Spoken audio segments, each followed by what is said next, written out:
Welcome back to the special episodes of Plat Chat. Today we tackle the Pacific Division. We've gone through all of the Atlantic. You can see behind us that the majority of those are in the lower half of the table. That means that we're starting to get into the good teams, basically speaking. That's Atlanta, by the way. I know it's hard to tell. Yeah, it's Atlanta. That is very hard to tell.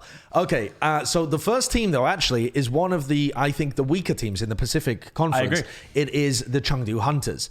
I still don't know. I mean, the meme about me with Chengdu last year was I thought that they would be total garbage because they have a main tank who has never professionally played Winston before. And then we had a GOATS meta where the guy just played Wrecking Ball the entire time and showed me that I don't know shit. Well, you always have one of those teams, right? That just surprise everyone and just take the league by storm. And I think Chengdu was that last year. And the question is, can they do it again? Are they still going? Is that always going to be their identity to surprise teams? Like that? I think as we go in, everyone understands that this is what Chengdu is going to be. I think they're going to struggle this season, especially not making any big changes. Like they have some very big weak links on this team, in my opinion. They do have some star potential on certain characters, on certain things. Yeah. So if they just play whatever the hell they want and like sort of avoid the meta, I think they'll probably just do exactly as well as they did this year. Well, as well as they did this year. Oh, no, they fit top 12, didn't they? They nearly snuck in. They got like 13th, I want to say, something like that. They won 13 and 15, finished 12th. 12th, wow. Yeah, they actually did pretty well. So, I mean, let's take a look at this roster. They really haven't made many changes whatsoever. Leave becomes of age and joins the team. Leave is a wild player. Like, he is really, really good. I feel like people often overlook him when they think about best rookies joining the league because we tend to think, or at least I tend to think, Korean players. Yeah. And I just kind of work my way down from there. But this guy is a star, like a potential superstar caliber kind of player. Yeah. The problem is, he doesn't really have the team around him. Like when people think about Leave, I think a lot of fans out there will be thinking of his World Cup performance alongside Gushue. And you don't have that Gushue presence alongside him. He's got to play with Eamon and he's got to play Wrecking Ball. This team has to play hyper aggro in order to get any value out of it. I just think like there's just a lot of people that I don't think really sort of have their place in this team. And as you said, like they have a lot of players. What do they have? 11? Looks like 11 players. Yeah. But, you know, Jakirin came in as a Ryan specialist for GOATS. And wasn't even as good. And was not good. And then we have, Gary, never impressed by Gary. I think even Bacon Jack really sort of didn't really show up for me. Like, I would say, like, if you're looking at this team of the 6-man roster you're going to run with, it's like Jinmu Leave with a Meng Late Young. Like, it's pretty wild, but I sort of like it because they're going into a wild season of homestands and a lot of travel, etc. And they're sticking to what they're good at. And they have a team that has a solid identity and they're not changing things up. So I sort of like that they know what they're getting next year. So while at the same time I'm looking at this team and I'm like, you haven't made any upgrades and teams are probably catching on to you and like upgrading. I still like that they're consistent. And that might help them when it comes to like travel because they're already friends and they're hanging out, etc. So what happens if Winston comes back into the meta? Eamon just has never played Winston. Let's hope Jakirin has a really good Winston. He doesn't. I can tell you he doesn't. I don't think we can plan for Winston becoming meta. I think can he just get away with playing Wrecking Ball forever? See, but the thing is, I think you can't play Wrecking Ball in this meta as well, especially as long as Mei stays as strong as she is. Mei is just such a hard counter to Wrecking Ball. You even saw a lot of that's why they really struggled towards the end of last season. And so say you have a very slow-paced meta, something with Orisa, Sigma, the kind of metas that we've been seeing recently. How does this team perform if they can't get in your face? I actually think this might be one of the quickest videos we've made because I don't have a lot to say. I think they should just upgrade their tank slot, and I can't believe they did not. Well, surely there are better I don't think they'll perform that well. Here's the thing: you look at this roster, and I've had the exact same thoughts of you. I've thought like, okay, there has got to be a better main tank than Eamon and Jachirin. In terms of the off tank as well, you've only got Elsa and Late Young. Yeah. Late Young didn't really get played. Elsa was all right, I suppose, very flexible, but that doesn't matter anymore now that we're locked into 2-2-2. Yeah. And your DPS, surely there must be a really good hit scan DPS, which is what this team needs because Bacon, Jack, and Yang Xiaolong aren't that great. And surely there must be like at least a great main tank and a great flex support. We haven't even talked about the flex. I think their supports are all very mediocre. There is a great flex support out there. So there is a flex support called Coldest, who has been reported, I believe, by Halo of Thoughts to be joining the team. Ooh. And Coldest? Coldest is very good. I've actually played against him in contenders, and he very much impressed me. He's very strong. Yeah. He's super strong. So that's a great option. And admittedly, I don't know that much about the Chinese contenders region, but when I look at the Chinese options on main tank in particular, they don't stand out.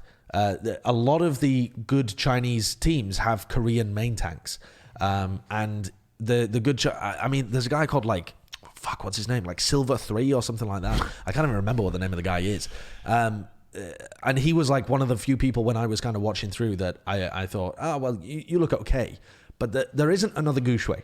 As far as I'm aware, there just is only one Gushui. And so this team is limited because they have chosen to only pick from Chinese players. You know what would be really exciting? If Gushui was on this team. Yeah. It would.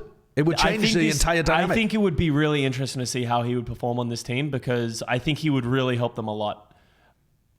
But that's so insane though, because all of those 3 teams are operating in the Chinese market, and so Hangzhou is literally we cannot let go of Gushui. There's no way in hell he ever transfers to.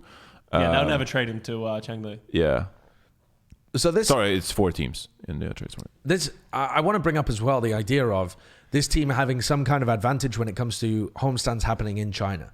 I think China can be a very crazy place to go and play in. It's a hard place to live as a professional player. It's a very different culture to anything else that you're really ever gonna deal with. So, and especially Chinese fans, that's as you said, such a good point. They're going to be so hyped for this Chinese team because I assume they're the most popular Chinese team. Yes, they absolutely are. And going up against that is going to be hard because I don't know if you guys watched the international that happened in China.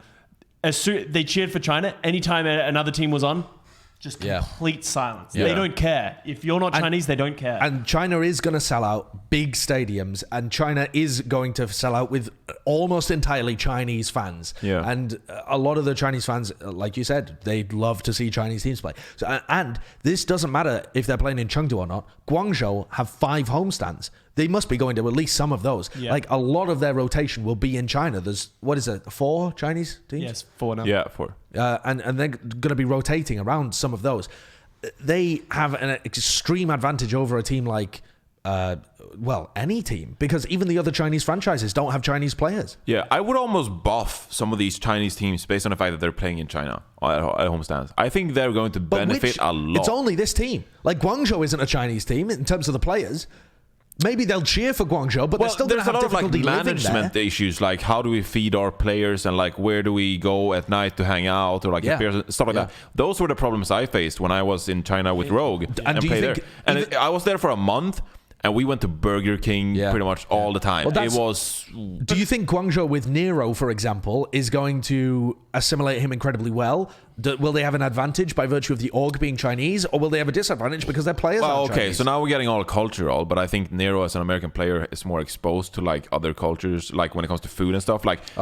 There's stuff like we don't have Korean barbecue in Sweden. We have a few places in Stockholm, but it's not like people in Sweden are eating Korean barbecue and stuff like that. So I think that Americans have more exposure to different cultures and different food and stuff like that. I would say it's also easier for him because he has a team that's behind him, so he's probably just going to follow what everyone else does because they'll be doing it. I think the teams that are Western team, I know Valiant, one of their first months is in China. And as you said, it is hard for a completely Western team to exist in China and sort of feel comfortable and because as you said, just the simple thing of going out for food, you're where do you want to go for food? I don't know. We're in China. It's what do we eat? Literally walked around looking for places because we didn't know. Yeah. We got lost several times. I've been in Manchester and wanted to go to a Chinese shop, wandered into the Chinese district, and I felt like I was lost. I sat down and I didn't know how to order because it's like you've walked into a little part of China. Everything's in. We went to Burger King. And they had to give us the plastic menu. How often do you see a plastic menu in Burger King to begin with?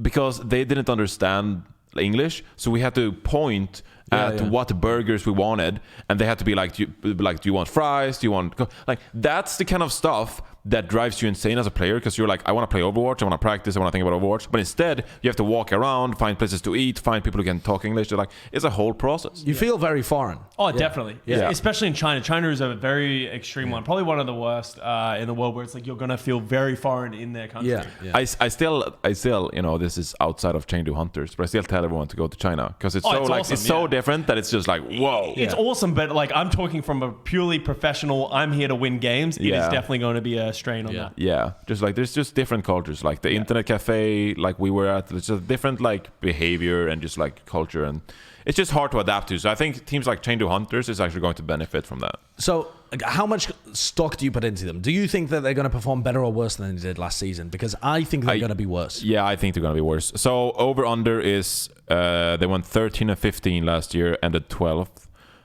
Are we willing to put them at 17th? See, we have a problem Remember here. they're in the Pacific Division though.